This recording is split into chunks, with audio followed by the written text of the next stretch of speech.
I am Advocate Uzair and you are watching my YouTube channel. Today we will discuss foreign policy of Pakistan. This lecture includes definition, determinants, guiding principles, objectives and different eras of foreign policy of Pakistan since 1947. So this lecture is equally important for the students of Pakistan affairs, current affairs and English essay in competitive exams. Let's start the video. Foreign policy of a sovereign state is defined as its relations with other sovereign states in order to preserve its national security, safeguard its territorial integrity, maintain its political sovereignty and its economic well-being as well. Foreign policy determines role of a state in international affairs according to their national interests. Now we discuss what determines the foreign policy of a sovereign country. Or what are the determinants of foreign policy? Following factors play key role in determining foreign policy of a state. Geopolitical considerations. History, traditions and legacies. Socioeconomic condition. National interest. Political structure. Public opinion and aspirations. Policies can be changed according to different factors like change in government and geostrategic changes etc. But national interest is constant and it cannot be changed because the whole nation cannot compromise on it. Now let's discuss what are the guiding principles of foreign policy of Pakistan. Quaid-e-Azam Muhammad Ali Jinnah, the founder and first Governor-General of Pakistan, in a broadcast to the people of the USA in February 1948, outlined the following goals of Pakistan's foreign policy. Our foreign policy is one of friendliness and goodwill towards all the nations of the world. We do not cherish aggressive designs against any country or nation. We believe in the principle of honesty and fair play in national and international dealings and are prepared to make our utmost contribution to the promotion of peace and prosperity among the nations of the world. Pakistan will never be found lacking in extending its material and moral support to the oppressed and suppressed people of the world, and in upholding the principles of the United Nations Charter. Article 40 of the Constitution of Pakistan also lays down following guidelines for the conduct of foreign policy of the country. The state shall endeavor to preserve and strengthen fraternal relations among Muslim countries based on Islamic unity, support the common interests of the people of Asia, Africa and Latin America, promote international peace and security, foster goodwill and friendly relations among all nations and encourage the settlement of international disputes by peaceful means. Now let's discuss the objectives of foreign policy of Pakistan. In light of aforementioned guiding principles laid down by the Founding Father and Constitution of Pakistan, foreign policy is conducted in order to achieve following objectives. Promotion of Pakistan as a dynamic, progressive, moderate, and democratic Islamic country. Developing friendly relations with all countries of the world, especially major powers and immediate neighbors. Safeguarding national security and geostrategic interests, including Kashmir. Consolidating our commercial and economic cooperation with international community. Safeguarding the interests of Pakistani diaspora abroad. Ensuring optimal utilization of national resources for regional and international cooperation. Now let's discuss the different eras of foreign policy of Pakistan. 1947 to 1953. This phase is known as era of neutrality and friendship with all. No alliance was joined and no aggressions were made against any country except India due to the Kashmir dispute. 1954 to 1962. This phase is known as Era of Alignment. Due to the Cold War, 1947 to 1992, between two superpowers, almost every country in the world was on either side. As our rival India was in Soviet bloc, Pakistan joined USA. Pakistan signed Mutual Defense Assistance Agreement with USA in 1954 named as SEATO, Southeast Asian Treaty Organization, and joined another US-backed alliance in the following year which was known as Baghdad Pact. Iraq withdrew from the alliance in 1959, thus Baghdad Pact is now known as CENTO, Central Treaty Organization. U-2 incident happened in 1960 in which a US spy plane was shot down by a Soviet SAM. That plane flew from Peshawar in Pakistan which resulted in our bad relations with Soviet Union. 1963 to 1977. During this era, our foreign policy was based on bilateralism. It is also known as transitional phase. After Sino-Indian War in 1962, both countries Pakistan and China sought better relations with each other. Pakistan voted to grant China a seat in UN, and both countries came to a peace agreement regarding borders which was signed on March 2, 1963.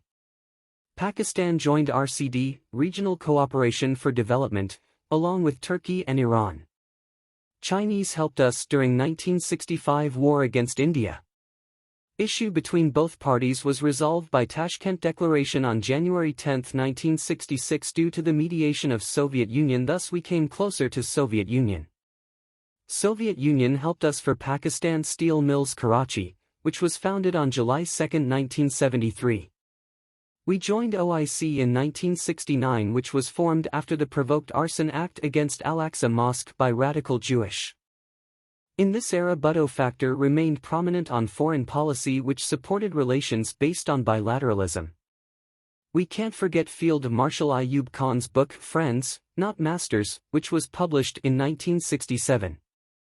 Purpose of this book, as title suggests, was to tell the superpowers that we allies are not the subordinate. You can't order us, we are friends in alliance, thus our relations will be based upon bilateralism/mutual cooperation. 1963 to 1977. Pakistan left Commonwealth in 1972 as a protest when other member countries recognized East Pakistan as a new independent country, Bangladesh. Pakistan left US-backed alliance SEATO in 1973 because it proved ineffective when we were in dire need during 1971 war against India. 1978 to 1989. This phase is called the era of non-alignment. Pakistan left another US-backed alliance CENTO in 1979 and officially joined non-aligned movement the same year. NAM was formed during the Cold War as an organization of states that didn't seek to align themselves with either bloc but sought to remain neutral and independent. Soviet invaded Afghanistan in 1979, and the new military government after the execution of Bhutto saw it a great chance to take revenge from Soviet for his long support to India during 1971 war.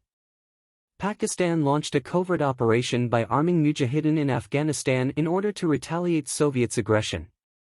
That worsened our relationships with the Soviet Union. After Iranian Revolution, RCD changed its name ECO, Economic Cooperation Organization. 7 new members were added. Pakistan, being a founding member, has always tried to play a vital role for socio-economic development among all the member states. 1989 to 1998. Pakistan rejoined Commonwealth in 1989 after democratic elections. Cold War ended and Soviet Union became Russia in 1991.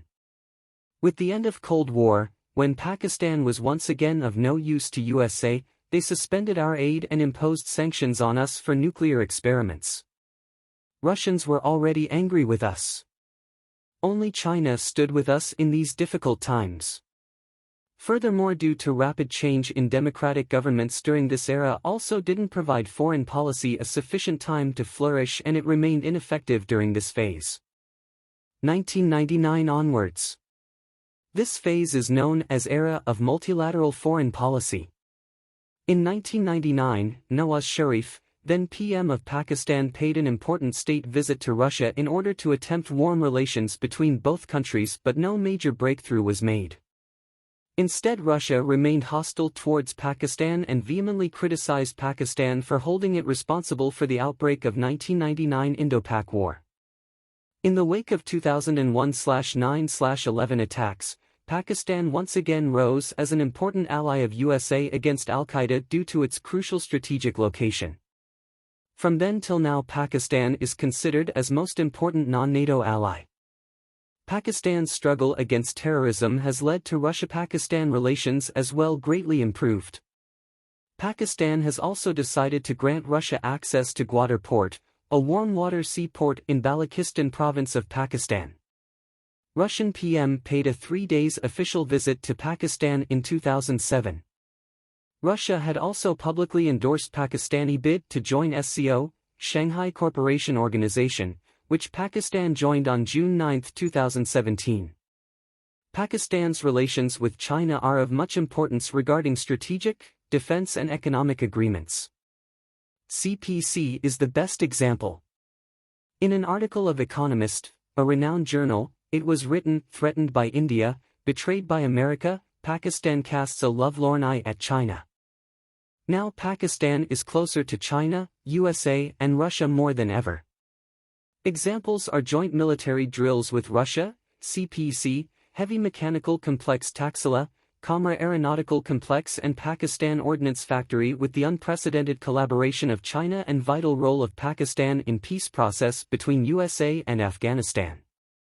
Pakistan has brotherhood relations with almost all Islamic countries. Kashmir and Palestine issues are irrevocable parts of our foreign policy. Pakistan stands with Muslims wherever in the world they are being oppressed. Pakistan has and will always play its effective role against Islamophobia. Pakistan is standing with Azerbaijan and the only country which don't recognize Armenia just because of its conflict with our brother country Azerbaijan. Modern foreign policy. The foreign policy of Pakistan is primarily directed to the pursuit of national goals of seeking peace and stability through international cooperation. Special emphasis is laid on economic diplomacy to take advantages offered by the process of globalization as also to face challenges of the 21st century. Our foreign policy is also geared to project the image of the country as a dynamic and moderate society. The foreign policy of Pakistan seeks to promote the internationally recognized norms of interstate relations, i.e., respect for sovereignty and territorial integrity of all states, non-interference in the internal affairs of other states, non-aggression and peaceful settlement of disputes. Pakistan has therefore always sought to develop friendly and cordial relations with all countries of the world. Pakistan also believes in deweaponization, and our nuclear weapons are for just to maintain the power balance in region for self-defense purposes. Pakistan is the member of SAARC and has always played its role for the peace and prosperity in region. Indeed, the Pakistan has best ever relations with almost all the countries in the world nowadays except India, Israel and Armenia due to the issues of Kashmir, Palestine and Nagorno-Karabakh respectively. Pakistan's foreign policy seeks to protect, promote and advance Pakistan's national interests in the external domain. The Foreign Ministry contributes towards safeguarding Pakistan's security and advancing Pakistan's development agenda for progress and prosperity following the guiding principles laid out by our founding fathers. Author is a law graduate from University of London. To get the complete PDF notes, kindly subscribe the channel and WhatsApp at 030272366703.